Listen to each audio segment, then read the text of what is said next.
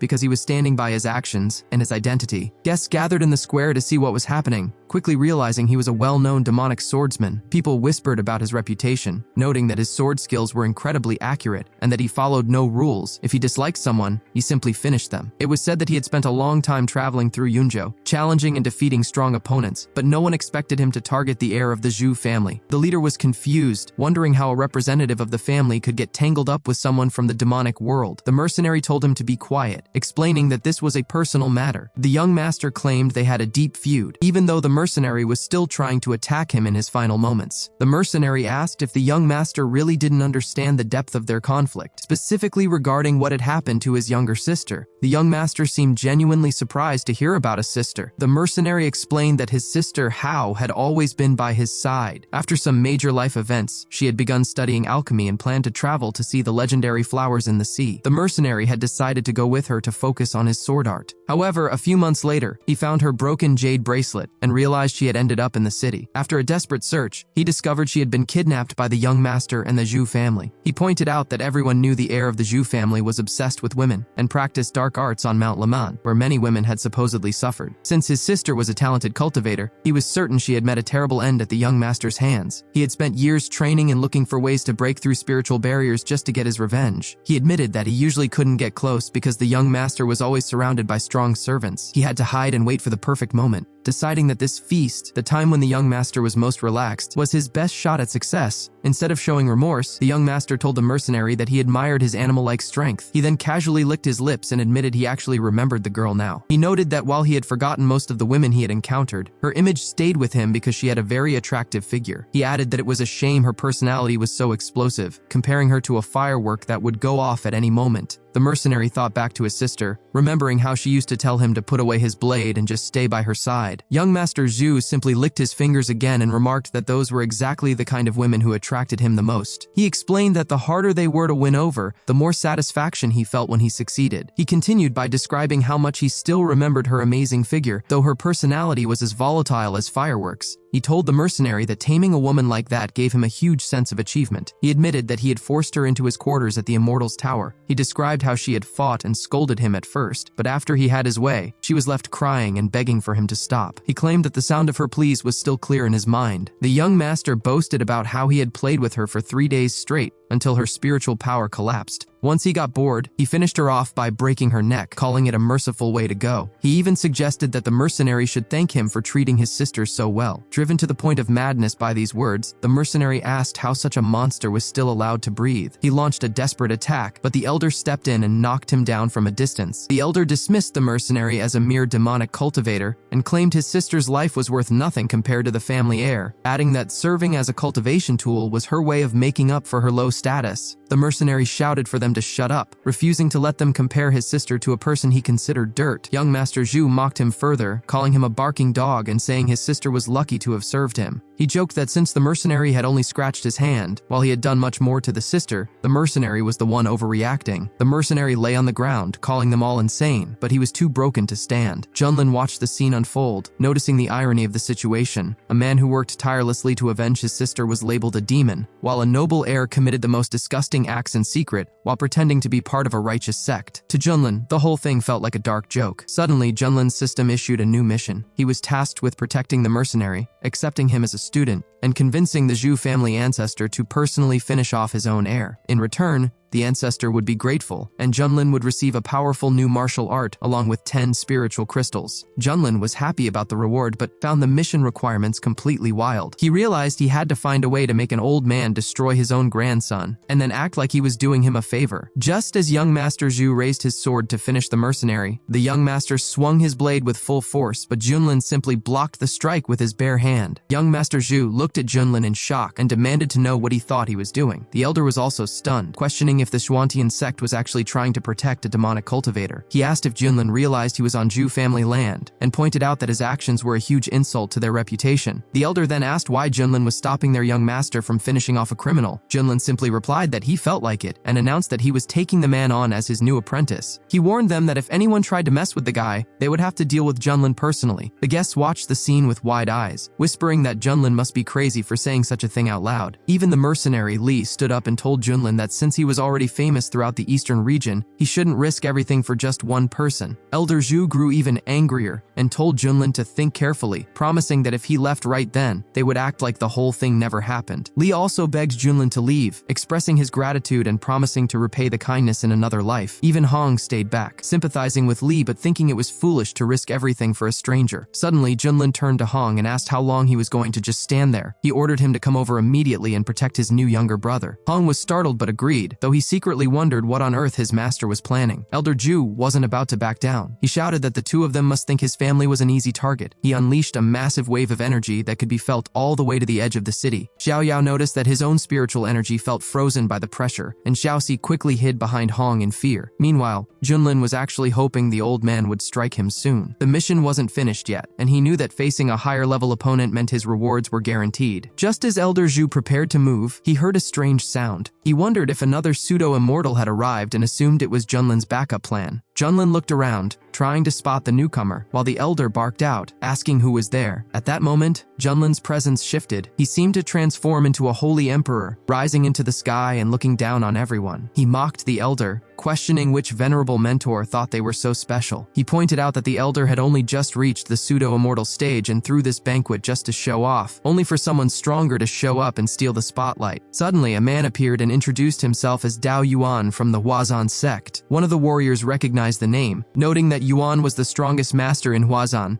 and the personal teacher of the Holy Sun. Rumors said the Holy Sun had been disabled and 18 elders had been finished off, so it was clear Yuan wasn't there to be friendly. Elder Zhu realized this wasn't an ally but another enemy for Junlin. He felt relieved, thinking Junlin had dug his own grave and that he wouldn't even have to lift a finger to see him finished. The elder told Yuan that Junlin was right behind him and encouraged him to settle his business. Yuan asked Elder Zhu if he really thought he needed permission to act. Junlin, showing no fear at all, simply gave Yuan the middle finger and told him he was right there, asking him exactly what he wanted to do about it. Hong was a bit surprised, wondering if his master truly understood the massive power gap between himself and a pseudo-immortal. Yuan, hearing Junlin's dismissive tone, grew even more furious and began to unleash his full power. Junlin, however, wasn't bothered at all. He mocked Yuan, asking why he was barking like a stray dog or if he was just pretending to be one. Yuan completely lost his temper at the insult. Calling Junlin a little brat, he activated a glowing golden sphere and ordered him to die. Junlin noticed that the space around them had been locked, realizing the situation was getting intense. Even the Zhu family elder was worried, seeing that if that golden sphere exploded, the entire estate would be destroyed. He was frustrated that a newcomer might cause him so much trouble. Instead of running away, Junlin charged directly at the sphere to destroy it, determined to finish his mission right then. The guests watched in terror, shielded their eyes from the blinding light, and wondered what was happening. At that moment, the system notified Junlin that he was facing an early-stage pseudo-immortal. His passive ability kicked in, boosting his own strength to the middle stage of pseudo-immortality. Hong was shocked by the sudden change, feeling a pressure from his master that was even more terrifying than a demon from the deepest abyss. Junlin asked his opponent if that was really all he could do, joking that the attack wouldn't even scratch his nails. He launched a counterattack that left Yuan completely stunned. The guests were equally shocked to realize Junlin was actually a pseudo-immortal himself. The Zhu family leader couldn't believe it, and even Li feared for what might happen next. One guest noted that Junlin's arrogance was justified by his power, realizing Junlin had been hiding his true strength from everyone this whole time. Yuan was angry that Junlin had kept his high-level cultivation a secret, claiming he had disgraced all cultivators. Junlin jokingly insisted he was innocent, swearing to heaven that he had only recently broken through and was at a lower stage before the fight started. Yuan didn't believe him for a second, thinking Junlin was trying to play him for a fool. Junlin replied that he didn't really care what Yuan believed, but noted that Yuan was the only one slow enough to fall for it. Yuan declared he had never met anyone so bold and launched a solar annihilation seal attack. Junlin didn't even flinch. He just smiled and asked for a chance to prove his strength. The Zhu elder thought Junlin was just showing off and expected Yuan to crush him, but he was surprised when Junlin easily blocked every move. He suspected Junlin must be using a powerful protective artifact, since he didn't have a single scratch on him. Junlin started to get annoyed, telling Yuan to try harder. He bragged that his own physical strength was tougher than any sect's defensive formation. He realized his unwavering tyrant technique was working perfectly, and he hadn't even pushed it to full power yet. Yuan then brought out a Holy Sun artifact made by top craftsmen, claiming that even late-stage pseudo-immortals had to be careful around it. He challenged Junlin to see if his body was truly stronger than this legendary weapon in a head-on clash. Junlin remained completely unfazed, telling Yuan that they would soon see just how far he could actually go. Yuan was livid, refusing to believe a single person could withstand his full power. Junlin, however, found the whole thing tedious, remarking that the noise was becoming quite annoying. To everyone's absolute horror, Junlin grabbed Yuan's massive attack with his bare hands, lifted him into the sky, and completely neutralized him with one simple movement. Watching from below, the Zhu elder shouted that Junlin must be an ancient beast disguised in a human body, noting that anyone else would have been turned into a pile of meat by now. Yuan was in total denial, unable to process how his ultimate move, designed to finish pseudo-immortals, couldn't even leave a mark on Junlin's skin. Junlin teased him, asking if he was jealous of his natural resilience, and called the holy artifact a broken toy before offering Yuan one more chance if he felt lucky. Yuan declared that this was the final straw, and that there would be war between them. He surged into the air, unleashing every bit of his energy for the feather-adorned art of ascension. Junlin couldn't help but make fun of the name, asking if it was something like flying chicken feathers. Yuan screamed for him to shut up and stop insulting his sect's secret technique as he launched another powerful assault. Junlin didn't even bother to dodge. He simply countered with the king's night seal. Suddenly, Yuan found himself overwhelmed by multiple attacks from above, struggling desperately to block them. Yuan admitted that Junlin was strong but asked how he would handle his final move. Believing he could still still win. He unleashed the 9 suns burn the sky technique, sacrificing 1,000 years of his own life to call forth the fiery power of the immortal realm. He vowed to make Junlin kneel in the heart of the sun and beg for mercy forever. The guests began to panic as the heat became unbearable, fearing that Yuan was going to burn everything to the ground. Junlin called Yuan a brat and told him to open his eyes because the show was over. He activated the 5-fold samsara of oblivion, spreading the technique across the entire estate. Yuan, completely desperate, threw even more fiery projectiles, declaring that only one of them would leave alive. Junlin just smiled, asking if he was really trying the same trick again. Yuan began to laugh hysterically, shouting that everything was a lie. He couldn't accept that after 3,000 years of persistent training, he couldn't defeat Junlin. He promised to wait for Junlin in the underworld, claiming he would eventually be consumed by heaven's wrath before he finally vanished. Hong watched the entire scene in disbelief, noting that the strongest pseudo-immortal in the eastern region had been driven completely insane by defeat. He wondered exactly how much power his master was still keeping under wraps. Junlin calmly took off his glasses, mentioning that the light was finally less dazzling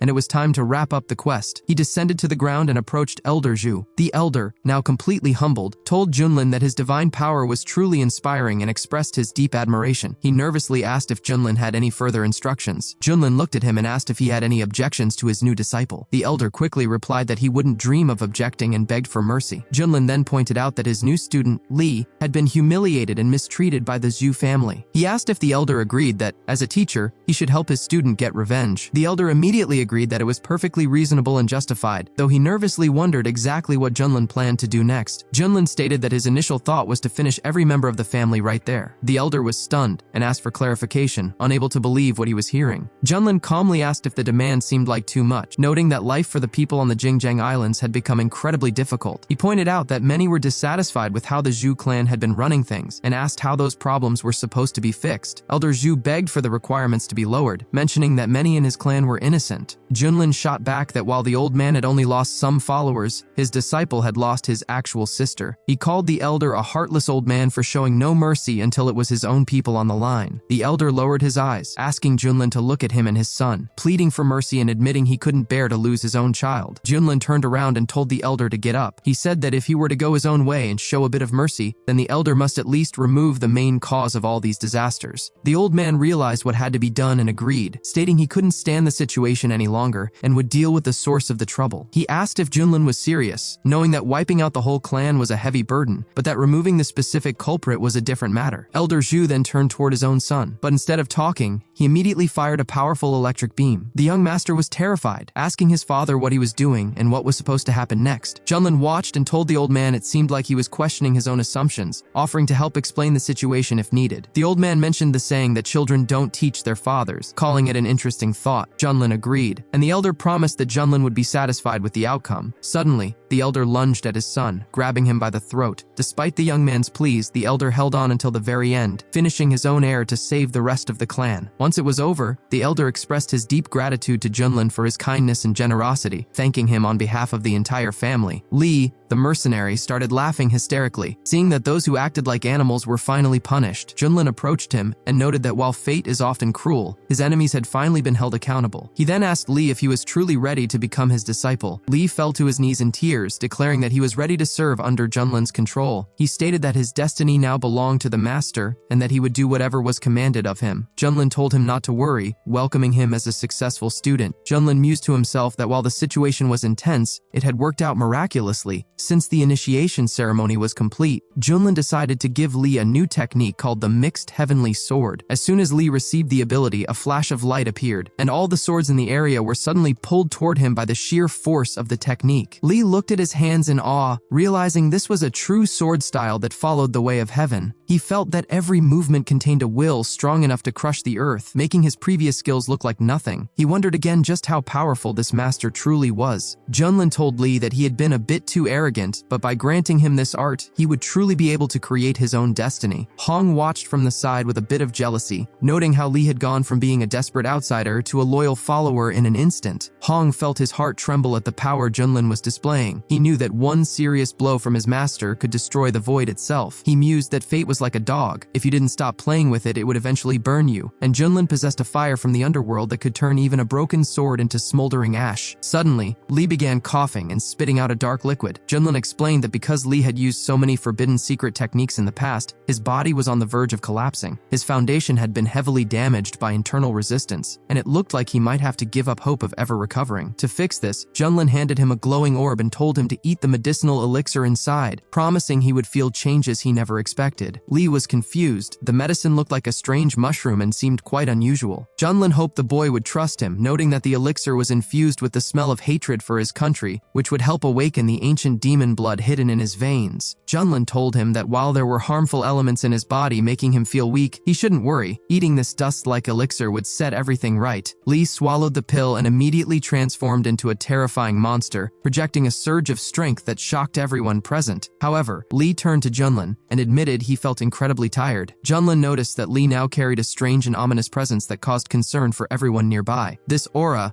related to practices affecting both body and mind, triggered feelings of fear and anxiety in the crowd. The system alerted Junlin that Lee was now fully exposed to demonic blood, which was causing aggressive and restless behavior. It warned that it was crucial to control Lee's actions to ensure everyone's safety. Hong was baffled, wondering what kind of technique Junlin had used to force a breakthrough from the initial fusion stage to the great stage all at once. Even though Hong had reached a high state of power in the central regions, he had never seen such a strange and abrupt increase in strength. Lee began laughing uncontrollably and started waving his sword around wildly. The other warriors were terrified. They could see he was at the fusion stage, but the power he was releasing was far beyond that. They feared they wouldn't even be able to survive a single blow from him. Junlin watched the scene and noted that activating the blood force was like giving wings to a tiger. Suddenly, Lee turned and flew toward Junlin with an attack. Junlin stood perfectly still, calmly telling his new disciple to find his true destiny and awaken to the great path. Even though Junlin saw that his future student was trying to harm him, he decided to teach him a lesson by using the Heavenly Emperor's technique. However, Junlin realized there was no need to push further because his student was only at the fusion stage, yet was already capable of holding his own. Junlin felt that overcoming such boundaries was a power that shouldn't be underestimated. After the confrontation, the master looked at him and said that Lee had finished his task. He admitted he was worried that his student, with his current strength, wouldn't be able to handle the consequences. Junlin then urged him to wake up and focus immediately. It wasn't the right time for overthinking. Lee tried several ways to break through his master's defense, but eventually started to run out of energy. Once Lee regained his senses, he asked what had just happened to him, feeling as though he had lost control of himself. His entire body was filled with helplessness and fear, and he couldn't believe he had dared to act so disrespectfully. He felt he had to face the consequences for his actions. Junlin walked over and told him they would now see if anything had changed since the last time. Lee thought it was impossible, but after looking closely, he was thrilled to see that his level had actually increased. Junlin noticed that Lee's personal path remained the core of his strength and was becoming even tougher, almost like it had been tempered like iron. Lee knelt down and expressed his deep gratitude to his teacher. Junlin explained that Lee had just activated his special inner power, which provides incredible strength but can't be sustained for long. He advised him to learn how to keep it in balance, and Lee promised to remember those instructions. Elder Ju started laughing and congratulated Junlin on finding such an excellent student. He suggested they have a drink to celebrate their lucky day. Junlin was a bit surprised and asked if that would interfere with the main event, since the feast was supposed to be in his honor for successfully handling the recent crisis. The elder told him not to worry because the joy was only growing. However, people nearby were gossiping about how the elder from the Zhu family had just taken out 2 of his own men and was now acting very humble toward Mr. Lunlin. They couldn't believe how much things had changed. Hong heard these whispers and realized that in this world the powerful are the ones who make the rules. He saw how this man was able to force the elder to eliminate his own people and still have the elder feel grateful to the point of tears. He realized he needed to get stronger himself or he would always be under someone else's control. Junlin agreed that the matter was settled and told the Zhu family they could keep celebrating. He then told Hong to grab his little sister because they were heading out. Hong told his master that he understood and would get it done. Before they left, Senior Zhu told Junlin to visit them whenever he had time, saying it was a great honor for the Zhu family to welcome them. However, Senior Zhu also got frustrated, mentioning it was a shame that such a big celebration was cut short. Suddenly, one of the guys called out to the master and said he had finally found the young master's hand. The boy asked where the young master was, but Elder Ju told him to just throw that hand into the backyard for the animals. He then yelled at everyone else to leave, announcing that the party was officially canceled. At that moment, Lee was on the ship and felt like he was in a dream while traveling on a divine beast. Not only had he settled the score for Xiaofei, but he had also become a student of Master Junlin. He thought about how Hong was just as beautiful as the rumors claimed and figured he should go say hello now now that he was a student. Lee approached and mentioned that his senior sister was not only talented, but also incredibly beautiful. He said he looked forward to learning a lot from her during his studies. Hong saw him coming again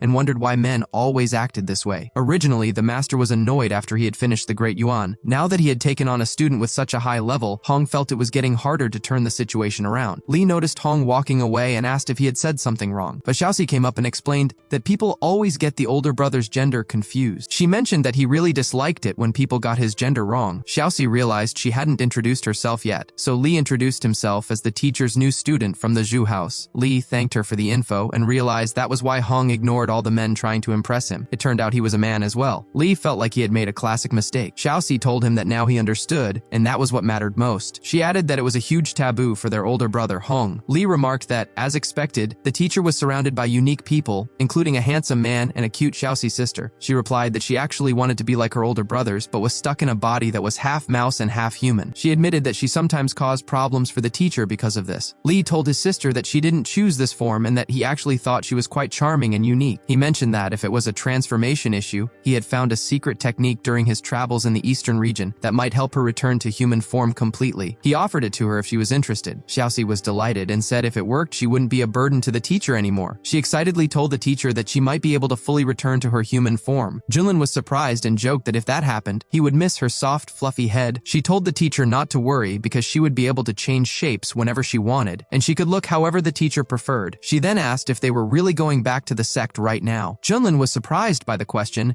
and said they definitely weren't going back yet. He wanted to show off his cool mount everywhere and ordered Kunpeng to speed up. After Kunpeng had been flying for several months, many people in the eastern region were shocked to hear about what happened at the Zhu family banquet, and the mystery surrounding Lord Yuan only grew. Meanwhile, in the eastern region of Kanzhou, the great Zhu dynasty was in the middle of a massive struggle. A fierce conflict was happening where warriors were fighting off monsters that had invaded their land. The warriors were determined to hold their ground at all costs. Just then, Lee looked down from the ship and told the teacher that creatures were attacking below. However, Junlin was busy playing a game of dominoes. Hong wondered how someone could be so bold as to ignore all the rules of the game to win instantly. He thought he had never met someone so shameless. Suddenly, Junlin told Hong he was too weak and had already lost, even though Junlin was barely using a fraction of his effort. Hong argued that to use a siege machine you needed a platform, and its movement was limited, something even a child would know. Junlin countered that it was a hammer thrower, not a siege cannon, and asked if that didn't work. He then joked about flying away with the mortar, making Hong feel like Junlin was the one breaking all the rules. Junlin noticed the look on his student's face and asked if he doubted his strategic skills. Hong quickly said he wouldn't dare. Junlin then turned to Xiaoxi